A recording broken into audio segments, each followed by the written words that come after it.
ಸಂಪುಟ ವಿಸ್ತರಣೆ ಫೈನಲ್ ಮಾಡುತ್ತಾ ಹೈಕಮಾಂಡ್. ದೆಹಲಿಯಲ್ಲಿ ಇಂದು ಸಿಎಂ ಡಿಕೆ ಮಹತ್ವದ ಚರ್ಚೆ. 50ಕ್ಕೂ ಹೆಚ್ಚು ಆಕಾಂಕ್ಷಿಗಳು ದಿಲ್ಲಿಯಲ್ಲೇ ಬೀಡು.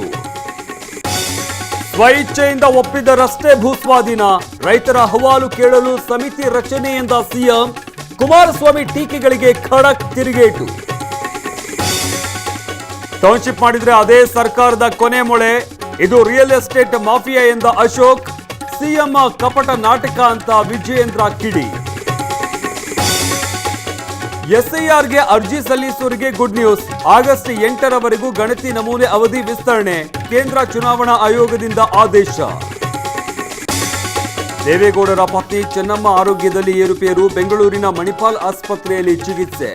ತಾಯಿ ಆರೋಗ್ಯ ವಿಚಾರಿಸಿದ ಎಚ್ಡಿ ರೇವಣ್ಣ. 7,000 ಪುಟಗಳು, 255 ಸಾಕ್ಷಿಗಳು. ಧರ್ಮಸ್ಥಳ ಬುರುಡೆ ಕೇಸ್ ಅಂತಿಮ ವರದಿ ಸಲ್ಲಿಕೆ. ಸಿಎಂ ಡಿಕೆಶಿ ಜೊತೆ ಪ್ರಣಬ್ ಮೊಹಂತಿ ಮಾತುಕತೆ.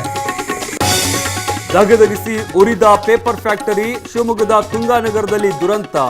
ಬೆಂಕಿ ಶಮನಕ್ಕೆ ಅಗ್ನಿಶಾಮಕ ದಳ ಹರಸಾಹಸ. ಕೊನೆ ಹಂತದಲ್ಲಿ ಮೆಸ್ಸಿ ಮ್ಯಾಜಿಕ್. ಇಂಗ್ಲೆಂಡ್ ಮಣಿಸಿ ಫೈನಲ್ಗೇರಿದ ಅರ್ಜೆಂಟೀನಾ. ಭಾನುವಾರ ಸ್ಪೇನ್ ವಿರುದ್ಧ ಮಹಾ ಕದನ.